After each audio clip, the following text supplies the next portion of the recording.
Hey, what's going on, everybody? As usual, it's your homeboy E Short in his man room, doing the E&L talk show. This is my homeboy Les Miller. What's up, Les? What's going on, E? Everything's good. Yeah, man. You know the usual. You know how we do. Um, That's it. yeah, man. This was a great day out here. What I want to do today, man, is had somebody stop by the show. A brother that we've known for quite some time, Satch Young. What's going on, Satch? How you doing, bro? Hey E, how you doing, my brother? I'm doing well. Les, how you doing, my brother? I'm Wingate in the good. house, Brooklyn in the house. There you go. There you go. Yeah, well, yeah. Tell everybody about yourself, bro. My name is Satch Young. You know, that's the name everybody knows me by, but you know, my government is Hampton Young. That's my real name, but most people don't know it. Matter of fact, my partner yesterday didn't even know it when he was looking on the PSAL referee assignment sheet. So when I walked in, it usually spurs a smile in people like, "Hey, Satch, I didn't know that was you," you know. But Yeah. I've been around for quite a long time. Grew up in Brooklyn, played some ball with the fellas, through the years. And went to Syracuse University, hung out there, a little something, had a little experience, little taste of it, But they let me know I didn't come up there for that because I came up on academic reasons, but then came home and had the privilege of playing with all you guys and all the fellas that we played with down through life. Yeah, So what kind of mess are you getting yourself into these days, man? well, I'm still refereeing high school. I actually went back to refereeing high school this year. This is the first time I've actually done it since the beginning of the pandemic. Because you guys both know I'm a nurse, so I was working in nursing during the pandemic, but now getting back to my love. So I'm doing high school again on a daily basis. Matter of fact, I got a game today at 4:30 right back in Brooklyn at 57. I've coached girls, I've coached boys. My girls have won 5 New York State championships from an organization called Mika down through the years, and we've helped thousands of kids get into college and come out with their degrees, because our motto was not that we wanted great basketball players, but we just wanted great people that we would teach to play basketball. Right, right. And before we continue a bit, man, I just want to, we were supposed to do this interview, I think maybe close to like about 3-4 weeks ago. Am I right, Satch? Right. And we postponed it due to the loss of, I guess, don't know if you want to call him your mentor or as well as a close friend. Can you want to speak to that, bro? Yeah, he was both a mentor. Well, we're talking about the great one and only Barney Davis. I would say the coolest white guy in Brooklyn. Okay. Okay, one of the coolest white guy in Brooklyn. But Barney, had been coaching basketball. He coached boys earlier, and then he changed over to the women, I would say in the late 90s, late 70s, early 80s. And, learning at the sides or the footsteps or in the footsteps of an icon. Took me out of a little gym in Bed-Stuy at St. John the Baptist, where I was coaching junior high school, and allowed me into a Mika family that today we have over 1,000 girls that are now young women, and even it continues today, that have grown into fantastic, achieving women, all being benefits to society, including my daughter. We have a coaching tree there out of Barney from these girls that have won state championships in Maryland, have coaching AAU programs down in Virginia, down in Atlanta. It's so far-reaching where these young ladies have gone to, and then not only with basketball, but in all other endeavors of life. Like my daughter is a successful publicist. We have teachers, we have professors, we have broadcast journalists. One of our young ladies is actually, she's close to being an anchor woman in Philadelphia, Alicia Grace. There are just so many of them, and the benefit of it all is to see them now. And I'd say, hey, at least 100 of them came out, paid respects during the funeral. it definitely was a big loss to not just us and the Mika family, but to the basketball community, the New York City basketball community as a whole. Yeah. Right? Because Yeah, because Barney stretched back into, excuse me, I'm sorry, Satch, but Barney stretched back into our era because he coached at South Shore. You know, he coached Earl Fuller and there as I think as the JV coach, I believe. So yeah, he coached Keith Williams. Right. He coached quite a few of the guys before he switched over permanently to girl. He coached Ted Gustus, matter of fact. He coached Ted That's Gustus. right. That's right. I know that story. Yes, that's right. Yes. He coached Ted Gustus, okay, and was one of the Ted's inspirations into going into basketball, into coaching. Mhm. And, like, it's funny how Ted, we look at Ted and he coached so many of us when we were pups. But to have somebody that coached Ted when he was a little pup. Right. Yeah, that's kind of like, I guess Barney Davis is kind of like our Stagmeyer, Les.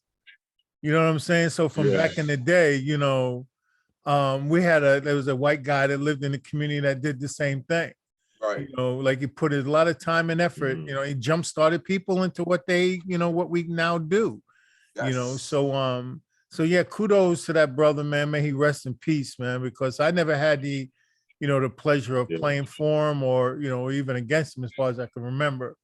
But yeah, from what I gather, man, he's going to be missed, and yeah, and it's funny because that transcends right into the topic of conversation I was having earlier today, regarding how people deal with coaches and how you showed a lot of respect for this gentleman. There's a lot of situations where we've seen where a lot of people are losing respect for coaches, losing respect for just everyone that's in the event of a basketball game. And at all levels, there's a lot of ragtag type of conduct going on. I mean, I can't, use know what term to use other than that. But, yelling at the coaches, yelling at the referee, getting on the court, fighting in the stands over their sons and daughters. And you as a referee, what kind of experiences have you had, with respect to stuff like that? It's the disrespect now to me, I just call it total disrespect for the game. Okay. Just this season, I had a game at a school in Brooklyn. I won't name the school or anything. But, the game had just started.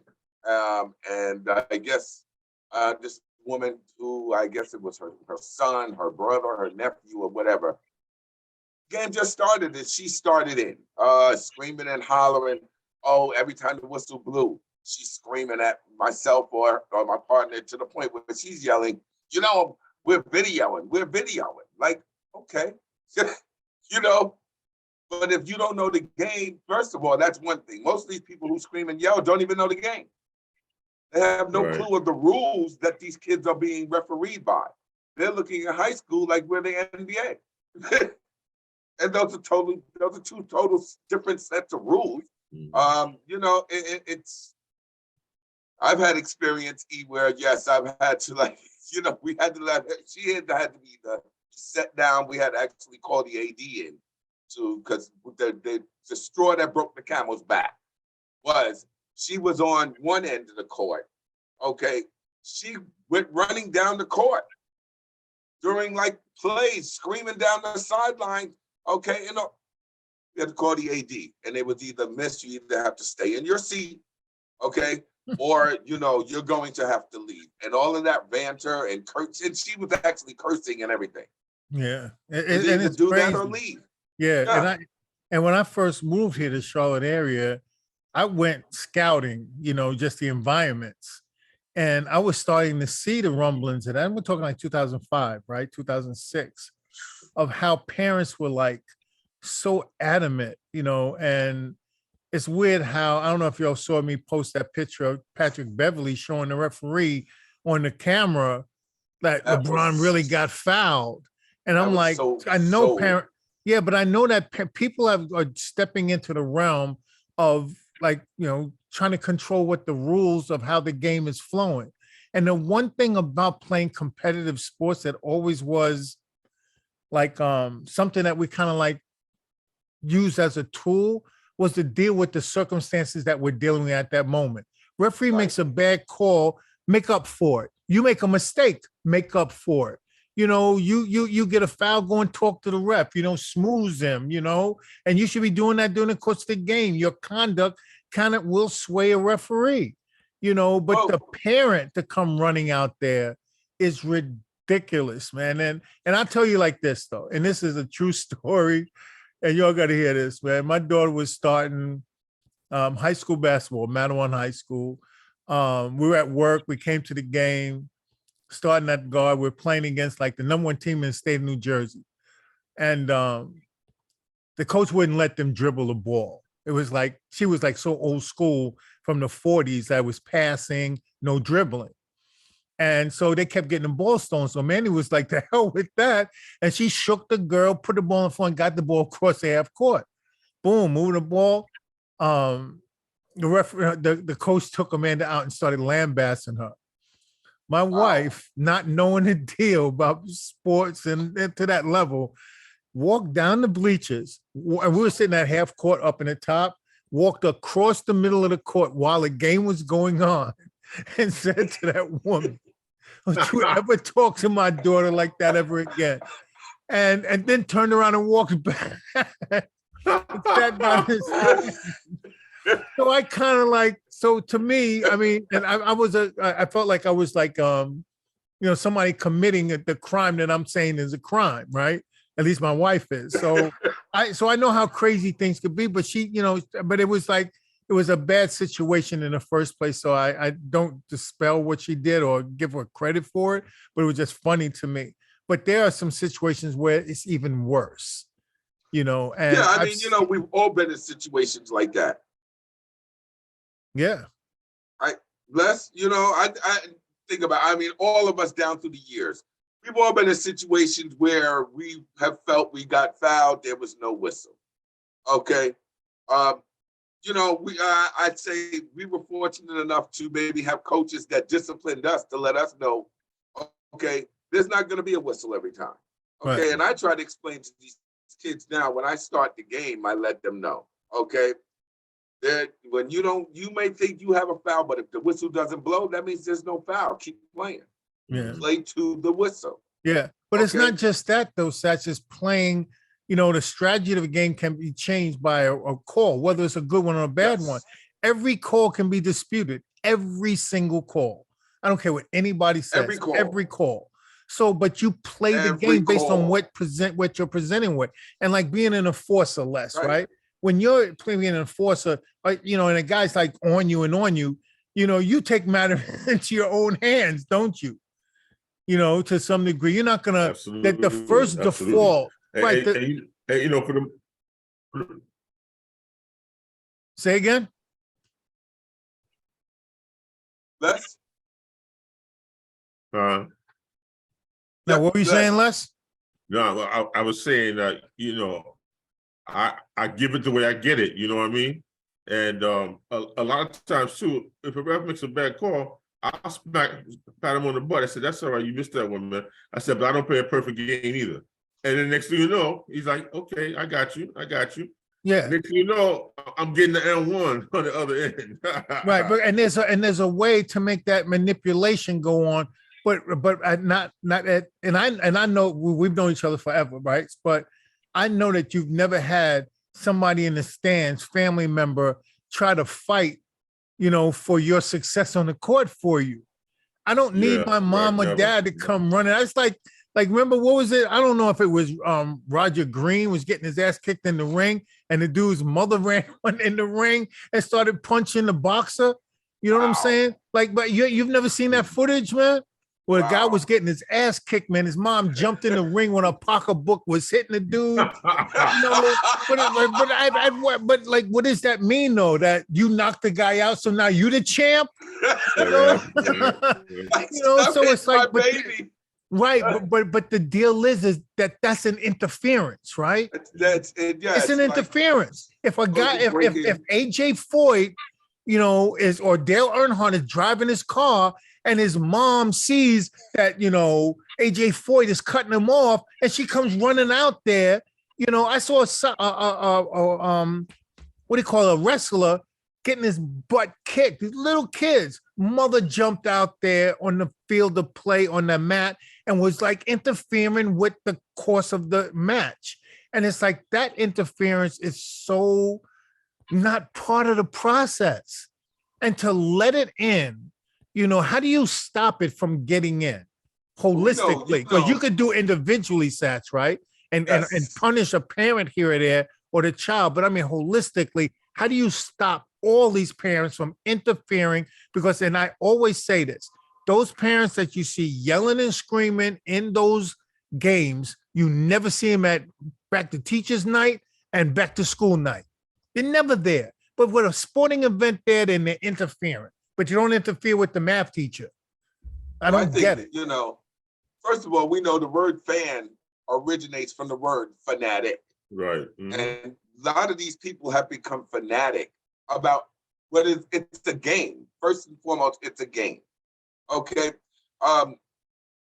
The way people lose their mind. I mean, I've been on the AAU circuit. Both of my son and my daughter went through the AAU circuits, and I've seen parents, like you say, come on the court and, just take it into from a game level to a personal level with referees, with coaches. Another thing this year, I saw a parent after a game. Come right after the game ended, he came across the court and was getting on the coach about subbing his son out. Yeah. Like, how do you do that? I mean, and it wasn't in a nice, hey, coach, can I speak to you manner? It was coming across, look, motherfucker, why are you taking out my son? Yeah. He's on, and then you can put in a bum kid. Now you're talking about another parent's child. Right, in front of that parent, basically. In front of that parent. Right. You don't know if that parent was in the crowd or that what. Kid you put in the game ain't shit. And he said you put in a bum kid. He said, I just subbed my son for this bum. And I was like, oh, wow. He actually said that and the gym was still packed, Yeah, imagine John Morant. Imagine John Morant's dad come running on the field to play.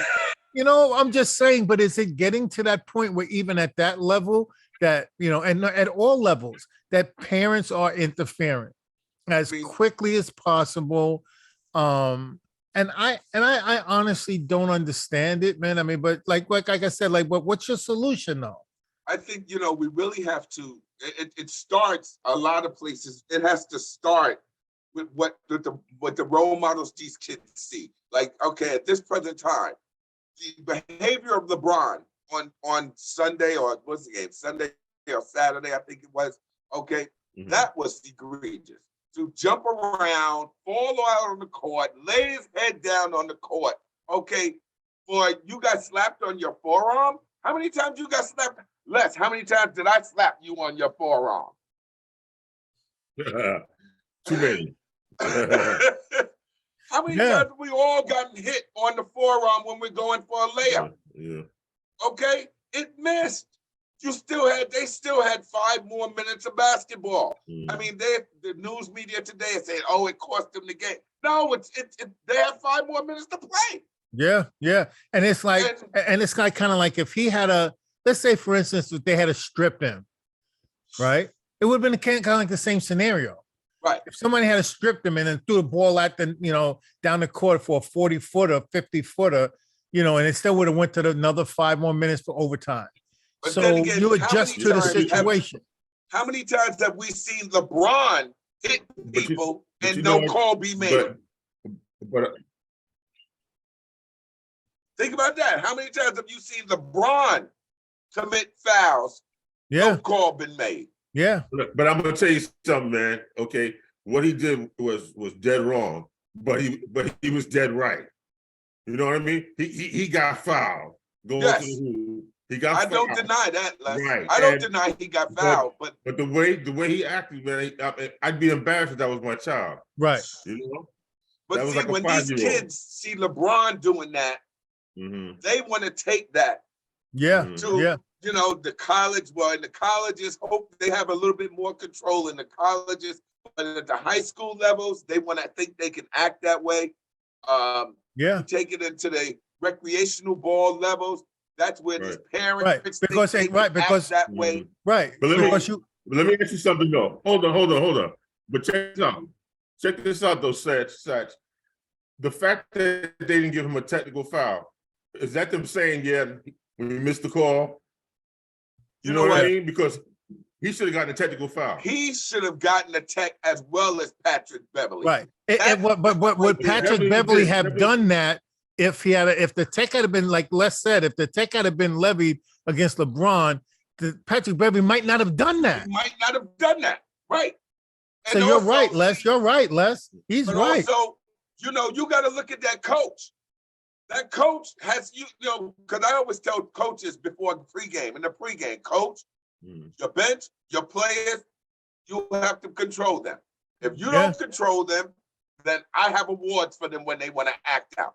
Yeah, but at that level and that level of professionalism that's Right. expected of a person, it's kind of like LeBron. And you look at that, and initially you look at it, it's like, oh, he's acting out, blah blah blah. But then you're like, wait a minute, that's like a childlike tantrum. And if I acted like that somewhere in public, and then all of a sudden I catch myself and I look up and everybody's staring at me, I would Right. be so embarrassed for my Embarrassed. conduct. They'd be like, I would be like, you know what?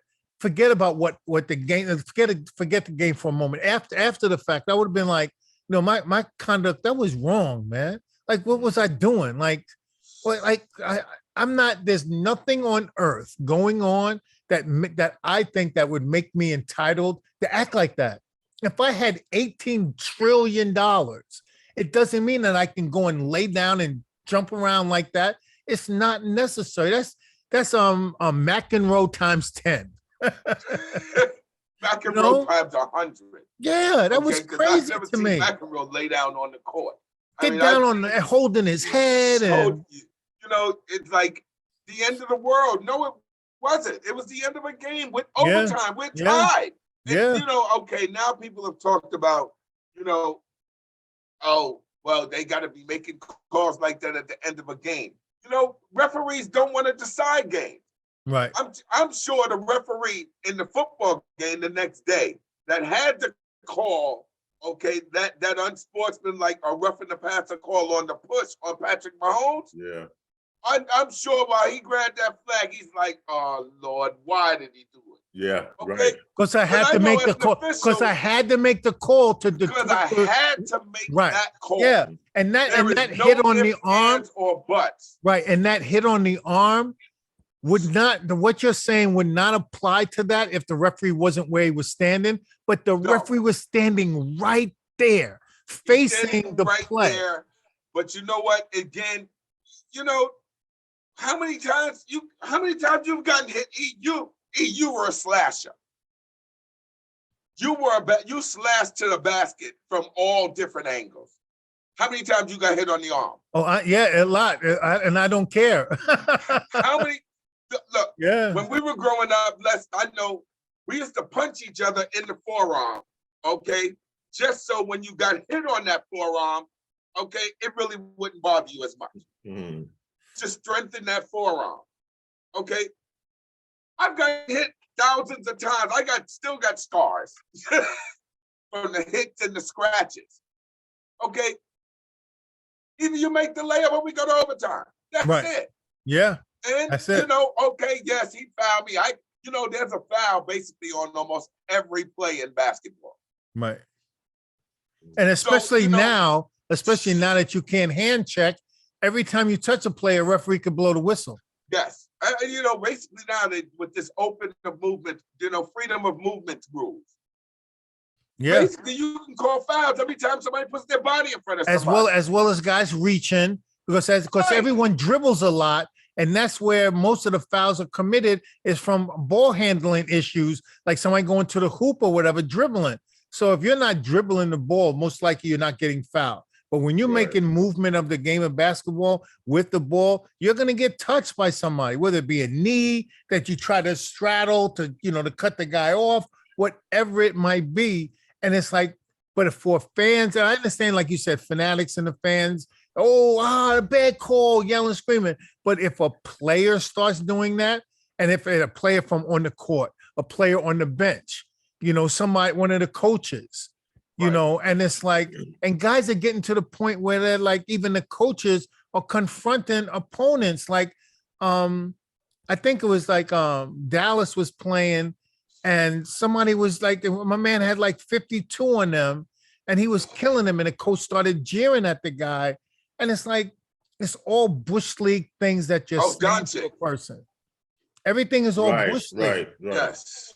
and everybody's Yes, partaking in it, Mhm. So Hey, let's. Yes. So Satch, how has it changed trying to ref a game with all this 3 steps and Euro step and the step backs? How much harder does that make it to ref a game? It doesn't make it hard unless it's like, every year we go through rules training. Every year, you watch video, Mhm. you ref in the summertime, you ref during the off seasons, and you learn the game as it has evolved. Okay, like just yesterday, I had this kid and he he went to make a move and he made this fantastic Euro step. Okay, now years ago, I might have called it just on the floor. Okay, and we would have took it out at the baseline. But they always say, hold your whistle, have a patient whistle. And he made the move. And he took one step, and then boom, he got hit, and then he took that Euro step, and then he went up.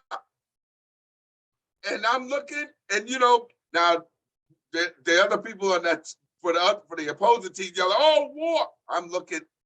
He laid that. I had to blow boom and then boom, count it. Okay, because you have to learn and make the adjustments, and then as you do this repetitiously over and over and over each year, because these kids are fantastic athletes now. They are making moves that we would have broke our own ankles if we would have done them. Maybe you, but 70s. not me. You kidding me, man? But no, but it's not just that though. It's just that like you said. I think the key word that says it less is like tell me if I'm wrong, Satch, is that they tell you to have a patient whistle.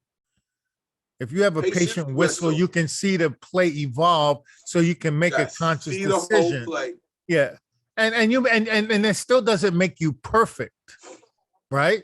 Doesn't make you perfect. All it does is that you give yourself a chance to make an interpretation, But somebody in the stands wants you. Yeah, but somebody in the stands wants you to let their nephew Joey or Iqbar or whatever his name is, Bobby, Sarah, score 40 points doing everything wrong. That was their child or their nephew or niece can do no wrong. And that's not what the game is based on at all, Well, you guys remember Dennis Miller, yes? And Buddy Keaton, okay? Yeah. From Brooklyn. When they taught me, those were my referee teachers who taught me to know all the rules. First of all, you got to know your rules. As a referee, you got to know your rules. But like Dennis and Buddy always emphasized to us was to know the rules, but ref the game. Okay? Know your rules, but ref the game. Because you're not reffing textbook people. You're reffing humans. Okay? And one thing as an ex-player, we've been in the game. All right, like I say, then you could call a foul on practically every play. But basketball games would take as long as football games. Right. 4 or 5 hours. Okay, if they had, we don't even throw as many flags as NFL refs. Okay, I've seen football games and football refs. All right, it's a matter of, like they say, working on your craft every year. You have to work on your craft every year. And then last but not least, as I'm sure we all were told, players don't seem to understand in this day and age. Referees are not going to adjust to them. They have to adjust to the referees that they're playing under on this day. It doesn't matter if the ref yesterday, if he let you get away with that step back and this didn't call that walk, Or you know how they catch the pass now, and now they want to take 2 steps to the side. Whereas we were taught, take them 2 steps as the ball's coming, so that we catch and let it go. Yeah, the jump Now stop. they want to catch, step, let it go. So if I'm calling walk on you today, if Eric didn't call it yesterday, that you got away with it yesterday, but you're not getting away with it today. Yeah. And if you blew the whistle every single time, you would have criticisms out the yin yang on the other side of the fence. Why are you blowing the whistle? Let them play. Well, why don't you sit down and let them play? You know? So it's like it's but then when you let them play, then you hear, blow the whistle. Right. I gotta use the whistle. Yeah. In other words, you as a referee, you can't win. You know. But that's what Kenny Charles taught me when I first got into it. 50% of the world of the games that you all the games you rep, 50% of the fans are gonna love you, 50% of the fans are gonna hate you. Yeah, yeah. Just live with it. Yeah. Hey, is Kenny? Hey, is Kenny? And you do your best. Mm-hmm. Hey, is Kenny Charles still refereeing? No, well, actually, Kenny's been coaching lately. Okay, where? Where's he coaching at?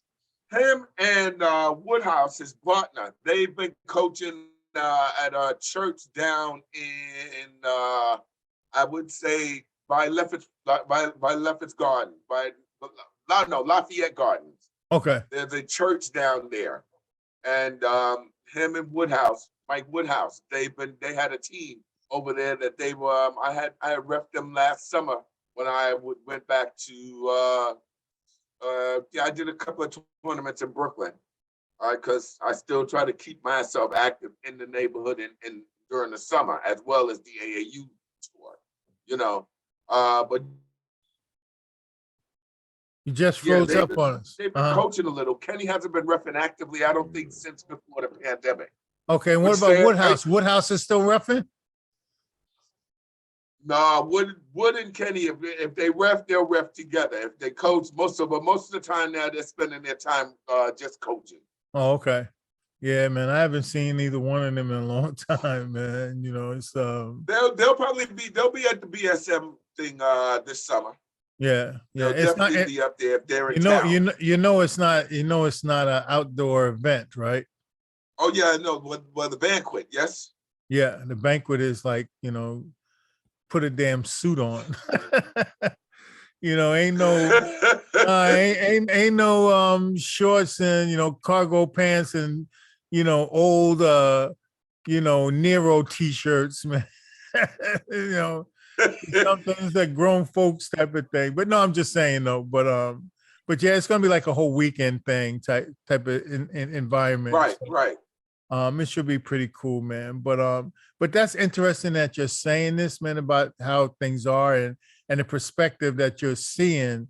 You know, there's still but basically there's still no solution though. Am I right? Because there's no answer. You know, it's a society thing. I mean, hey, it's just the same way now as I as a nurse. Okay, the last 2 years of the pandemic. The way the noise that came from the public about vaccines. Okay, how are they making this in a lab? Hello, we've been making meds in labs for the last 60 years. Okay, but this chatter came from people who don't really know, or all of a sudden now everybody wanted to know what was in the vaccine. I asked them, well, what's in a McDonald's hamburger? Right.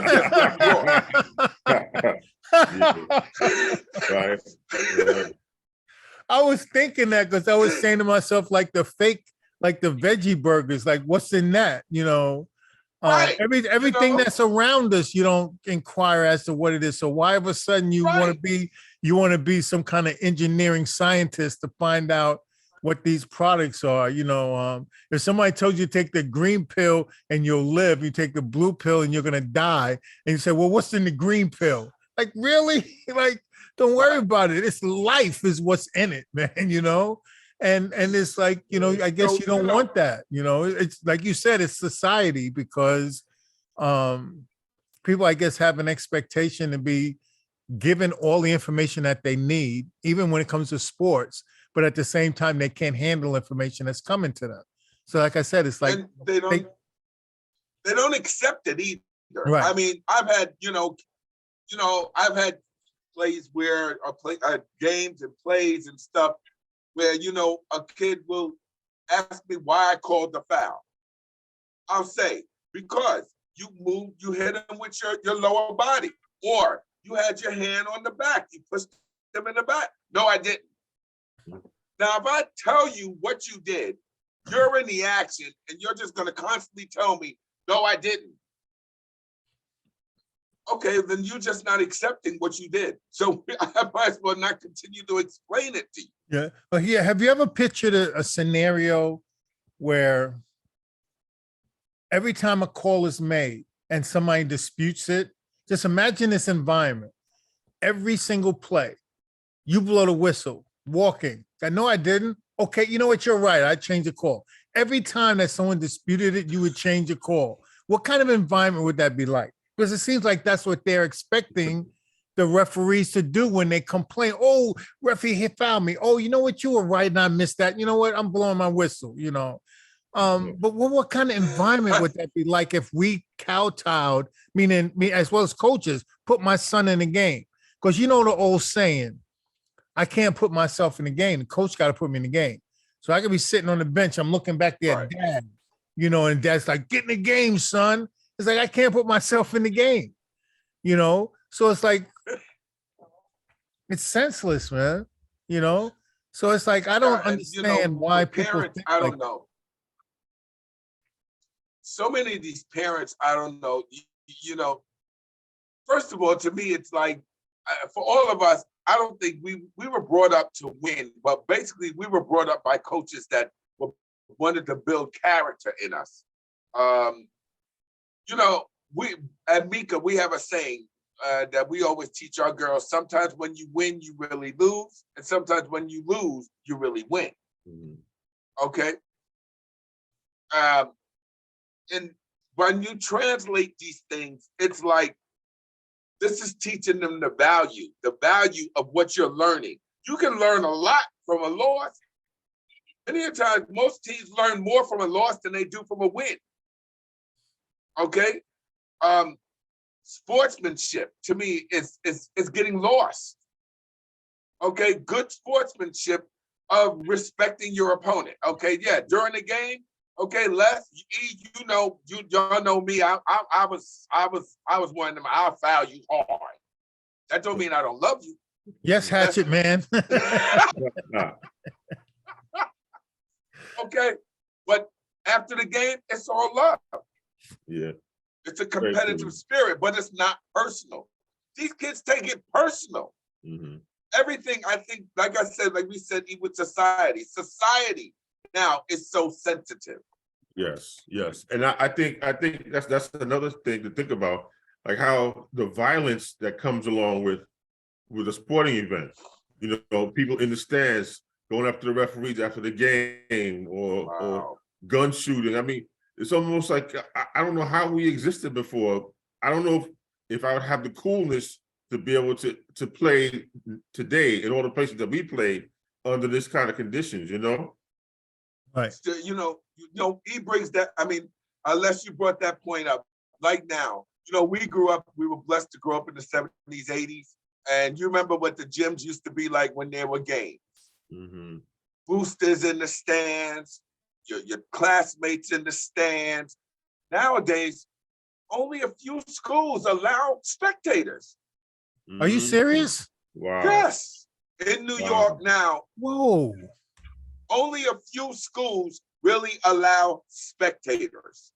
And why? What was their reason? Because of the violence that has ensued after games, during games. You have plenty of schools where you go in, no spectators, or minimal spectators.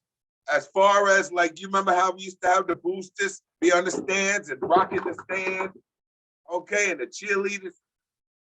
All of that's like gone in New York basketball. Wow, I didn't know that. All of that's like, missing in the majority of places. Mm.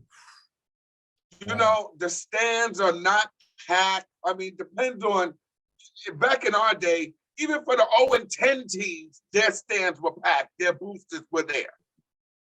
Now, it's such a changed location. I mean, I went some places they had boosters. I felt like home again. Yeah. Wow. You know, so some of the things that have happened down through the years, it has diminished, and that comes again from the behaviors that have been exhibited by, unfortunately, I have to say, this generation and their parents. Because it's not just the kids. Yeah, but the other side, I mean, everything always has multiple sides to it.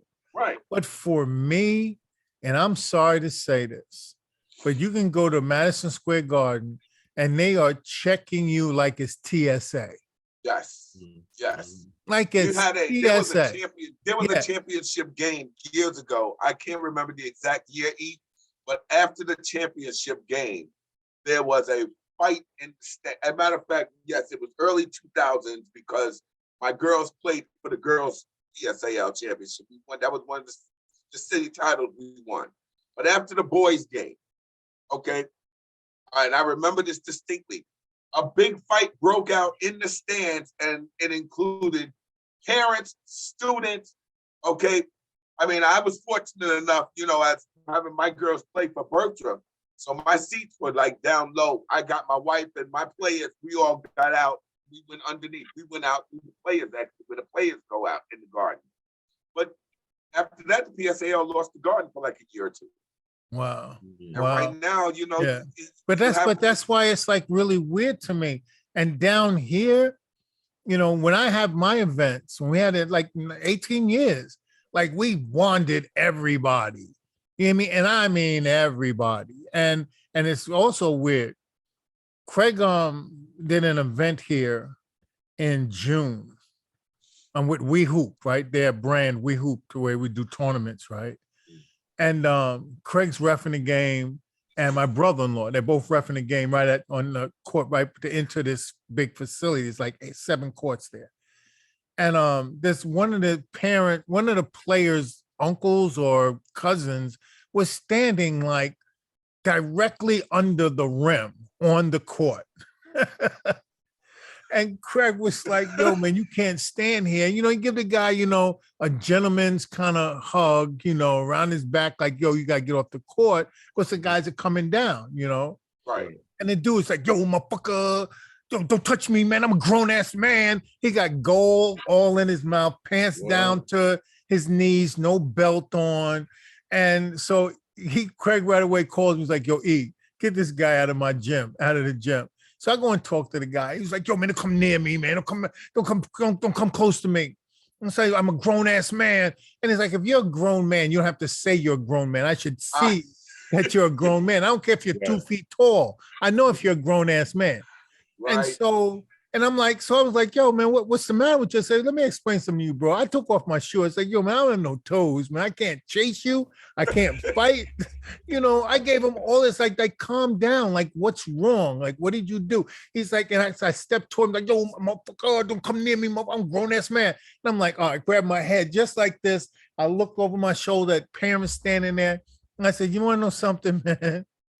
This is Brooklyn now. You done crossed the line, man. I went nuts, man. Got him out of there, but just the mere fact that we're attentive to get that person out that's disruptive is my point. Sorry for the long story, but it seems to me that, and I'm sorry to say this, but the PSAL has a responsibility to manage those environments in a safe and equitable manner, and to sit back and take things away that support a sporting event, which would be players, referees, coaches, like a controlled environment, spectators. That's part of the process, right?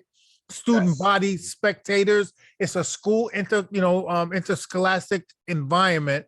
To not be able to handle that is a crying shame that as adults, that they can't handle that situation. That's like you owning a home and saying, I can't handle having a front door, so I'm not going to put a front door on so anybody can come in and do whatever they want. I don't understand. And there's no excuse to deny that, of which we know is part of the environment. especially You know, like the cheerleaders, right? Because if the cheerleaders aren't participating, then they're not cheerleaders. There's no cheerleaders. And there's you know, scholarships afforded for cheerleaders. So you're denying, the opportunities because of your unwillingness to manage an environment of children. Come on, man. well, you know what? I think, I'm sure all of these schools, some of them have cheerleaders. There was one school where the guy told me they didn't have any cheerleaders. And I was like, oh, yeah, still did. Yeah, the guy said, we don't have cheerleaders. So I was like, what? They always had cheerleaders back in the day. Okay. It's such that right now, like we have a procedure in place. If there's somebody that's unruly and whatever like that, okay, where we will stop the game, okay, and ask for the AD. Okay, and it's up to the AD and the school administration to deal with the person who it needs to be dealt with, rather than us dealing with them in any shape, form, or fashion. I agree with you, E, that it takes away from the whole environment of the event by denying, these kids the opportunity to play in front of their classmates and parents and communities. Yeah. Okay. And I'm pretty sure that they're not stopping spectators watching the debate team. Right. And then all these schools have, they have metal detectors at the door. Are they and are they wanding team spectators? When you come in through the front door of the school, they all have metal detectors. Okay. So I'm not sure why they're, they can't get back. So it's an issue where I'm praying and hoping that these kids do eventually get the opportunity to play in gyms like we all played in. Right. Okay. To play in environments, both at football games, basketball games, okay, baseball games, track meets, whatever. Okay. But again, we got to also as a society have to also take some of the blame. Okay, because we're tolerating people doing things. Like what Patrick Beverly did. Nobody 50 years would have done that would have done that. Right. Nobody Because you can't tell me that he had like his camera bag like underneath his seat and then pulled the camera out. No, so he went to the stands and got somebody's camera.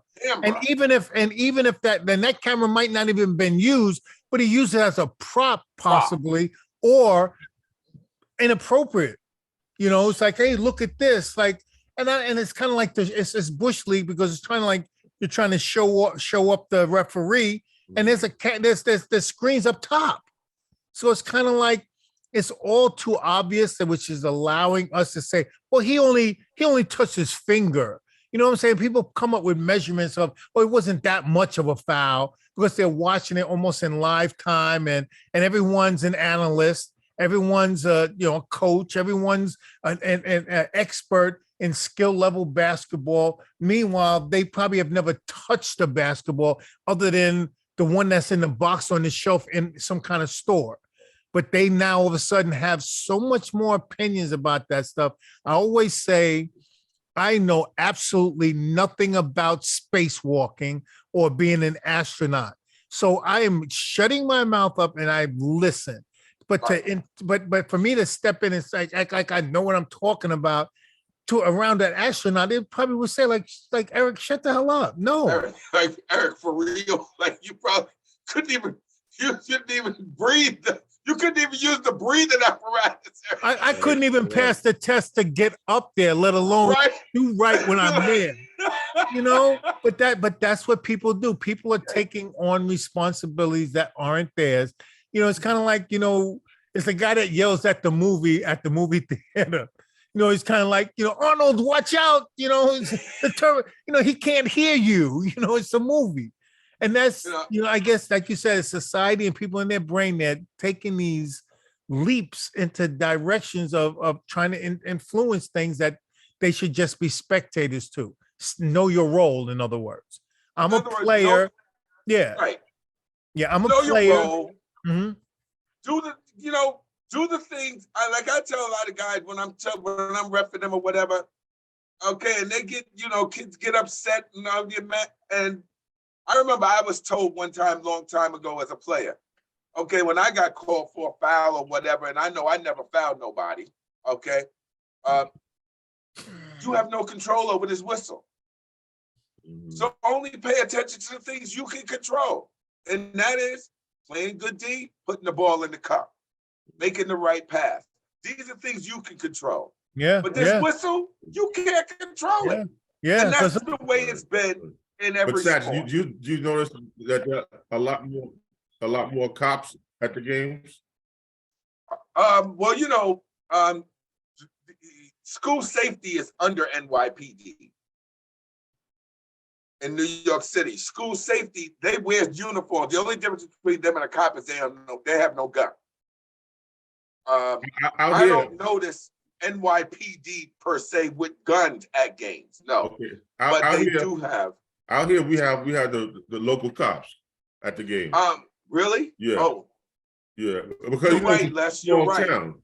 It's a small town, so you know. No, you're right, Les. And I was thinking about that earlier, right. Les. No, Satch, Les is right. Because in New Jersey, and I coached in New Jersey, man, and in here, it's like there is no school event that there's not a cop there. Even small town, big town. I don't care if you're in Newark, if you're at Shabazz in Newark, St. Patrick's, Mattawan, Princeton, there's a cop there and there's paramedics there. And and this reason why I know that for a fact, when I was coaching girls and we played a school in the same county, and I was like sitting on the bench, and it was like before the game, and the police usually come over and introduce themselves to both teams, and we're the away team, and the paramedic walks over and says, "You're that guy," and I'm like, "What are you talking about?" And he's like, "Yo, come here." He's called this other boy over, or the coworker over. This is the guy right here. And he's like, "We don't say, yo, man, I was in your house, man, when you had the incident, the aorta thing." Wow. Yeah. Wow. So I'm just saying, so paramedics are there at every game. Wow. At every game, man. You go to a football game, there's a paramedic there. It's always been like that. And plus the places are packed. You wand everybody. When we do our camps, we hire a police officer, to come in and stay there for like what kind of like 4 hours or so. 4 hours. And that's then it's basically a normal process that we have the expectation of having the police officer as well as paramedics there because of all kinds of safety reasons, especially like football, but basketball is the same thing. Right. I noted that. I've noted that when I'm on when I've done my AAU, because I've done AAU in Jersey and Pennsylvania, in Connecticut, up in Massachusetts, that they'll have, some of the police officers from those towns where these gyms are, as well as, in certain of them with, I guess the bigger ones had maybe a paramedic on call. Right. So if an environment and association or a scholastic association does not provide that, so that they have to then look at the internal workings of that environment and say, well, what are we going to get rid of? Because we're not going to give resources to this environment. So we have to look at the environment and say we have to take some things away because we're not going to provide, or we can't, whatever their excuse is, to provide those services. They have to knock something out. So in this case, if it was financial, they would be saying, well, with no spectators then. But plus that's money coming into the student government. Usually when you pay for games and stuff, it pays for stuff, Yes. It's not going in somebody's pocket, a concession stand. It pays for stuff. So if you don't have that, your resources are are depleted that you can't, or you made that decision because of safety and concerns that you have. There's something wrong. As a parent, I would have a shit fit. I'm sorry. Because like, how are you going to tell me I can't come and watch my daughter play? But she won't be, I'm taking her out of schooling. Because no matter what it is, whether it's that field hockey, debate team, the whatever, tennis, if we can't have spectators there, I don't understand. I'm hoping that the public school PSAL gets back. I mean, there's spectators at many a games that I also rep, but there's so many other schools that don't allow spectators. Right, and it's a school's discretion. Right. I guess it's the school can make up their own discretion to deal whatever they're dealing with. Okay, it's not a PSAL policy of no spectators. No. Okay, my Various apologies schools- then. Okay, Yes. my It's apologies. not a PSAL policy of no spectators. It's each school, each individual school, I believe, can make their own choice as to Okay. whether they're letting in All spectators. right, so those or schools whether that I'm they're talking not. about, the ones that do that, then I'm talking to you. Now, you know, the Catholic League has spectators. Now, one thing that I would look forward to, you know, now Ray Haskins is the head of the PSAL. Okay. And then hopefully I'll make a suggestion to Ray to do exactly what the Catholic League does before each game. Okay. The teams both line up, and there is a code of conduct that is repeated, that applies not just to the players on each team, but to the spectators. On in a the loudspeaker, on a loudspeaker, right? Yes. Well, they've been There's a doing that in code of Jersey. conduct. Yeah, they've been doing that in Jersey. Yeah. man. Yeah. Now that is something that the PSAL should be looking to institute. Okay, especially when you're bringing in fans, a code of conduct. And it if should be, and it you has to be violate it, right. And this is the you'll be escorted out the gym. right. And this is the thing, because it's funny. They do that here as well. It's like, and it's funny because they have it on the table of each, like the scores table, like a little card where it reads, you know, what the code of conduct is. And the Yes. person on the loudspeaker, then when they're announcing the players, they announce that stuff. But most of the time, and some parents have said this to me, it's like, you know, it's like, Coach, quite honestly, those kids listen to a person that said that, and they're like, the hell with them.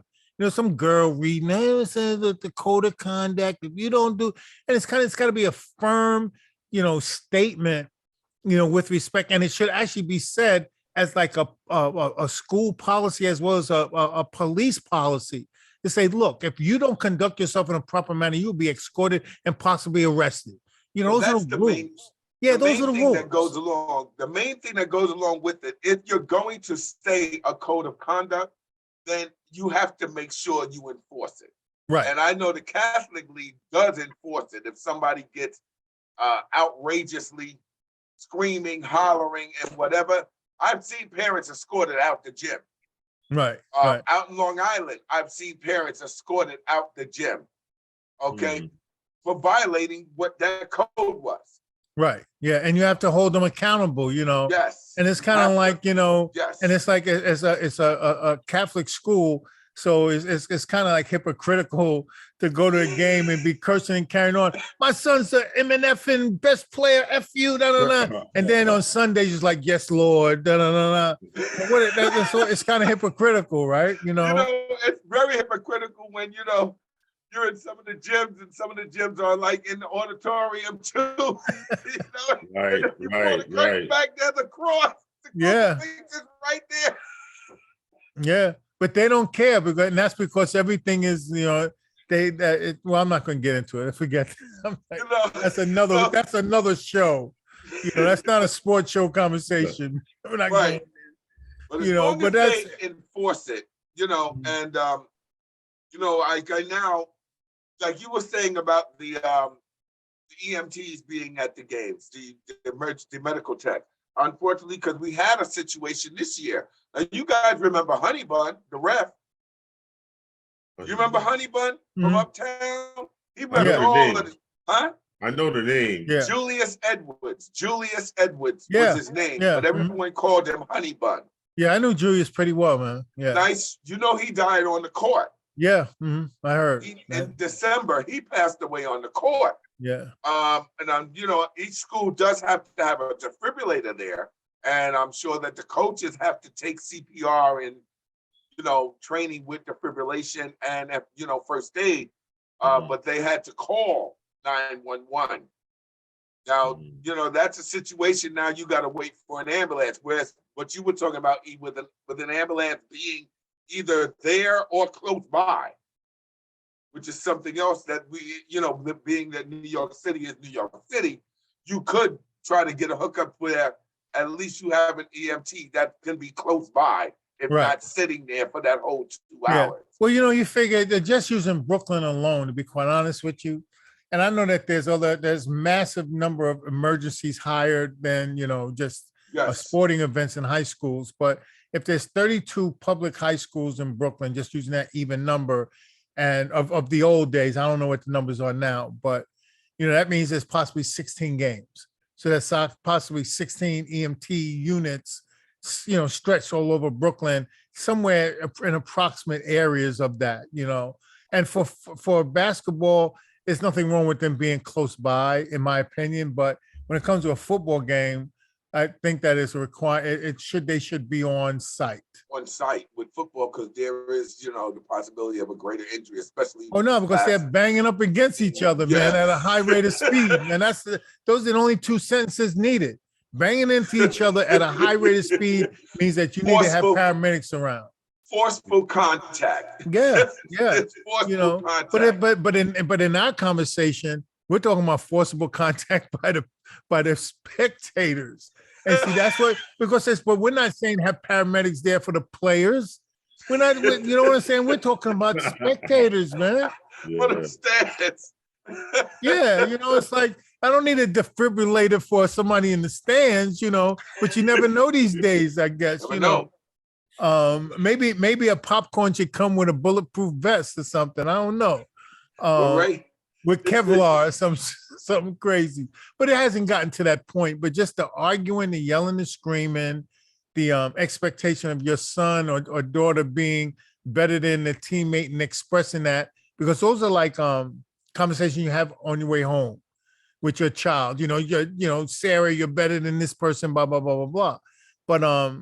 But to express it verbally in front of other parents, while the game is going on. And your daughter's sitting there and hearing it too. And the girl that she's dogging might be sitting right next to her. So what are you doing to that relationship right there as classmates and then as players, teammates? What are you doing? And mom's yelling, my daughter's better than so-and-so. Come on, man. Well, it's funny too, like I say, the key it goes back to is, we got to start teaching sportsmanship to these kids earlier. Yes, absolutely. Earlier, when they're younger. From one thing that kills me is, and I've never really understood it, because as a coach, I really never had DNPs. Kids and if you played for me, my 12th kid is gonna play. Okay? I don't have kids sitting the whole game, dressed, everything, and sit the whole game.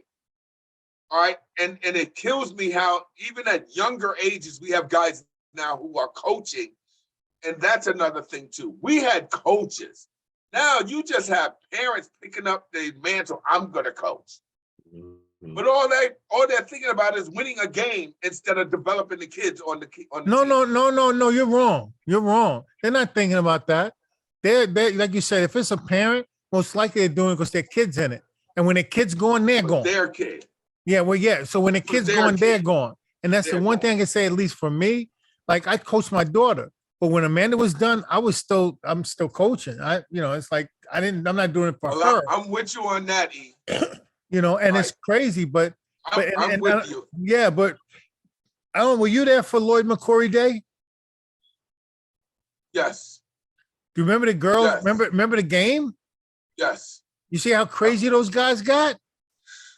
Cursing and carrying on. And I had to walk out there and try to shut that down. And meanwhile, the parents are, on opposite the bench, were sparking up and chilling right there on the court.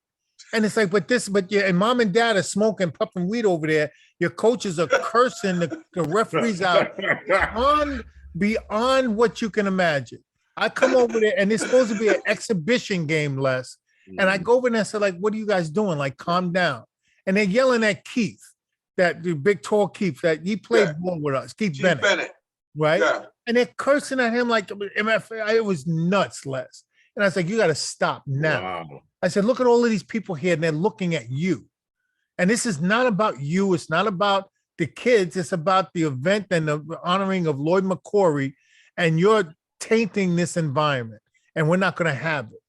And they were like, who you? And don't worry about who I am. I'm giving you a standard that you have to do what you're doing by. Otherwise, you can go home now. And it's like, nobody says things, these people, and And to me, it's like you call yourself a coach, but like once again, you don't know the game. You don't know any sport and understand that you don't do well in your family dynamic. What makes you think you can get a bunch of strange people together and coach them in a sport that you don't understand? I don't understand. I don't understand how a person like that can even have a driver's license and manage driving a car without crashing it because you're not cooperating with the process, you know. And New York has to change, man. One thing you said, E, that really touches a nerve is, see, you were willing as a grown man and an adult to go over there and address the situation. Okay. And like I try to, suggest to other grown people, all of us, look, we need to talk to these kids, talk to these young men to let them know what we're trying to achieve here. Mhm. Okay. Because, now you walk over there, my man, we're trying to get a good tournament here going, but you're sitting here in the stands and you're lighting up spliffs and y'all over here cursing.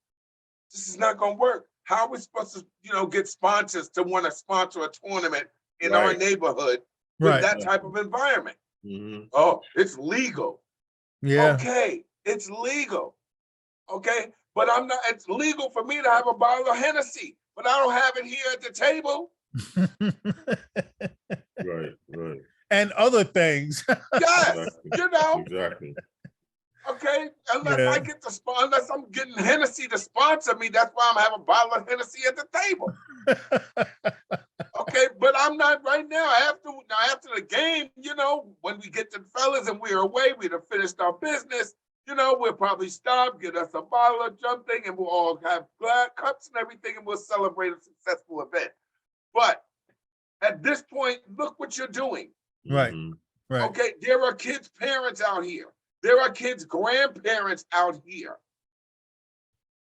Yeah. Okay, pull up your bag, Giving grandpa put your contact. weed out. Grandma and grandpa getting the contact. Munchies.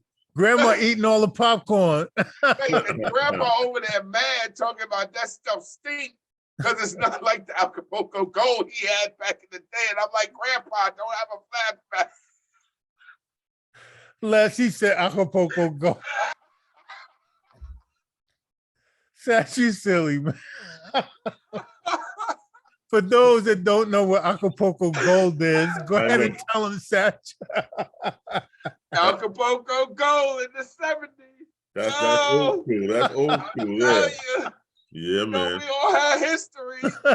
Nickel bags, boom, 15 joints. Yeah. You're silly as hell, man.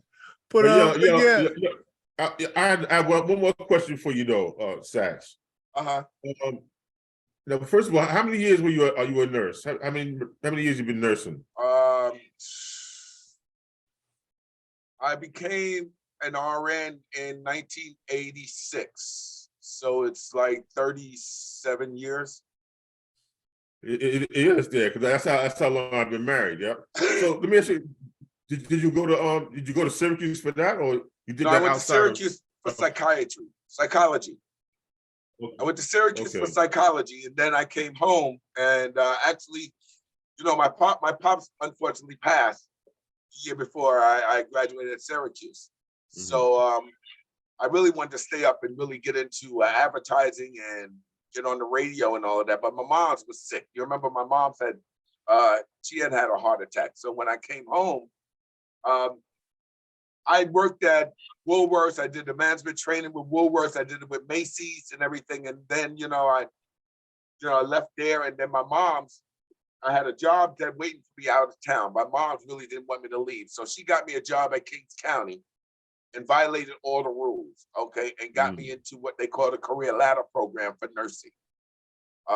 It was, you're supposed to have been working for the city for 2 years. I had only worked for the city for like 4 or 6 months. Okay, and they sent me to nursing school. So Kings County Hospital sent me to nursing school. Cool. And sometimes God has a plan for you that you don't even know about.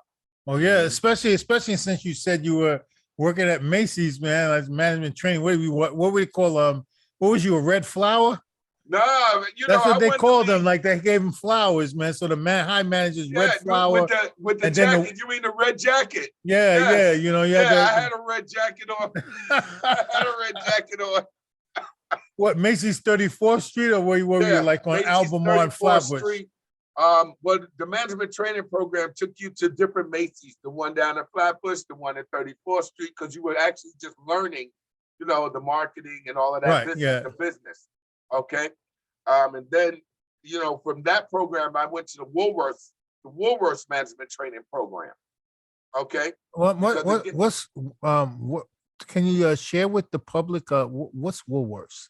Woolworths People was don't know what that is. another department store. Woolworths, you know what? Actually, Woolworths was like the first dollar stores. Like nowadays, people would compare Woolworths to a dollar store. Yeah, the 5 and dime. Yeah, Right. you know, the 5 and dime, the dollar store. Well, we had a little bit of everything in there. They had the lunch counter. I mean, if you really go back in history, Woolworths is famous for during the civil rights movement, where the our black students, SNCC, the Student National Committee, that's where they had their sit-ins at Woolworths down in down south in this country. Oh, okay. I At thought the it would have been. Woolworths I lunch thought it would have counter. been like because Woolworths was like the hangout, man, was chock full of nuts, man. Remember that spot? No, Woolworths though. When I worked there, we had a good time. You know, the lunch counter. Then you go down the aisles. You know, but Woolworths actually, their management training program was rated higher than Macy's. Really? Yes. I'm just in awe. Less. I'm in awe of the mere fact that somebody's like bragging about hanging out in Woolworths. No, when you run the store, it's fantastic. I hear you. You run the whole store. And you know, more than half of the viewers are gonna sit back and say, "What the hell are these guys talking about?" Because they don't know Right. what chock full of nuts is. The Chock coffee full of or the store. Woolworths, You know. Maze, Needix, remember Needix? Phoenix, the EJ Corvettes. We had, I was downtown Brooklyn not too long ago, and it's so totally changed now. Mhm. Okay. Yeah. But I remember going down there with my mama, and you know, we going to Maze, A&S, which you know, that's who Macy's absorbed.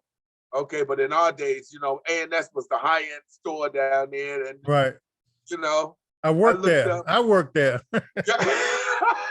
That's how I met my wife, man. I met my wife in A&S, man. Wow. Mhm. Yeah. No, yeah, You know? and then, you know, I looked up then Saks department, it's the furniture store. I just know that sign is still up down there. Yeah. You know, that's Furniture store, the big Yeah. furniture company, Saks. The store is going, has been going for years, yeah. right by the Albee Square Mall. Yeah, But, but I actually downtown Brooklyn should be deemed like a historical landmark, to be quite honest with you. I mean, I know the stores can change, but the buildings, those are historical. Some of the So, buildings they've retained, and others they've just, you know, they've just destroyed and put up these new type buildings. yeah, it's Um, crazy, man. You know, life but yeah. changes, man. I tell you, man, life changes a lot, you know. So listen, Satch, man, it's really been an incredible conversation with you, bringing certain insights with respect to the way the game is looked at these days, and how overall, from different perspectives, how it's impacting that environment, where it be, you know, players, coaches, referees, spectators, and how everybody plays their part in that. And like I said, it's an interesting conversation. I know Les would probably agree with me that it was really a pleasure to have you on the show today. You know, Hey, it's been my pleasure to join you guys. You know, I know we had to cancel a few weeks ago, but then when we got back in touch, I really look forward to getting down and talking to you guys. And you know, first of all, seeing you guys on Zoom, because you know I miss seeing you guys. I miss you guys. Miss you guys. Yeah, man. You I know know, what you mean. Thank Absolutely. you, God, that you know we're getting back to being able to travel again. So you know, definitely will be hitting you up when I come down that way, because I always try to make my yearly trek to the Atlanta, Charlotte area. yeah. So hear when you. I come Yeah. that way, you know, I always tell Les, I try to group that. I go to Charlotte, hang out for a good week or so, and then I jump on a bus or drive down to Atlanta. and Whatever hang you out do, down there man, for a whatever week. you do, man, bring Bird White with you, man, because he keeps saying the same thing but none of y'all ever stop here when y'all come through. Yeah, I'm gonna bring them with me again when we come down. This, we're mad they moved CIAA to Baltimore because that was our yearly. Yeah, because they moved it from here. Yeah, they moved it from here. They moved it up to Baltimore.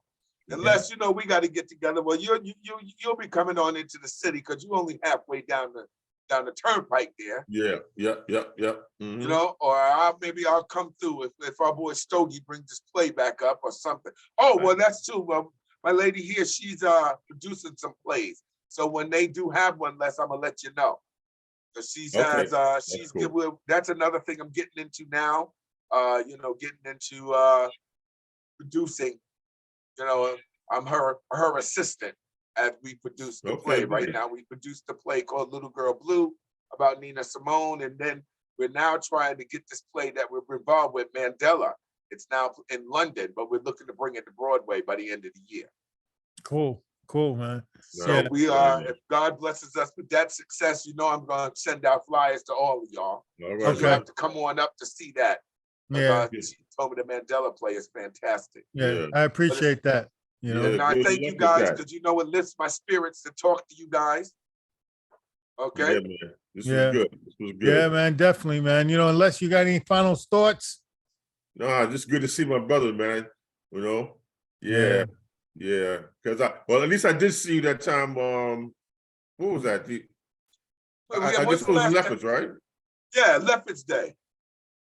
The funny thing, Les, is we hadn't seen each other in like 15 years until we ran into each other at the crossings. Old Timer? Yeah, it was Old Timers Day. Oh, and at St. John's. Yes. Yeah. We saw each other there. Yeah. Mm-hmm. But the funny story is I hadn't seen Les in about 10, 15 years. And where do we run into each other? At the Nike store at the crossings in PA. Remember that, Les? Yo, that's right. That's right. It's at the Nike store, the Adidas store, one of the stores. One of the outlets.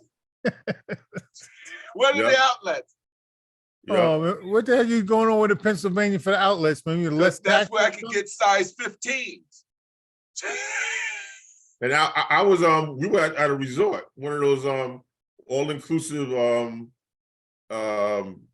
children's resorts. Because think about that, that's how long ago it was, because Alyssa was that age. Right. It was called the Wolf Lodge. The Wolf Lodge. Oh, yeah, Great Wolf Lodge. We were at the Wolf. What, Great Wolf Lodge? Yeah. Great Wolf Lodge. They got one down here, man. I went in, that place is crazy, man. I'm telling you, I've been in there, man. It's nice, man. So if you got kids, nice place to go, man. Yeah. So yeah, man. So it's really been, like I said before, man. Satch, man, it's been great having you, man. Really appreciate you. I want to tell everybody, these episodes will be out soon. We'll definitely have a contingent of episodes ahead of this one. But as soon as this one gets approved and released, it'll be out there so you all can see it. And it's like I said, once again, it's great to have you, Satch. Everyone, great seeing you all. See you guys the next show. Take care. All right. Take care. Keep it grooving. I love what you guys are doing. Telling our story. There you go.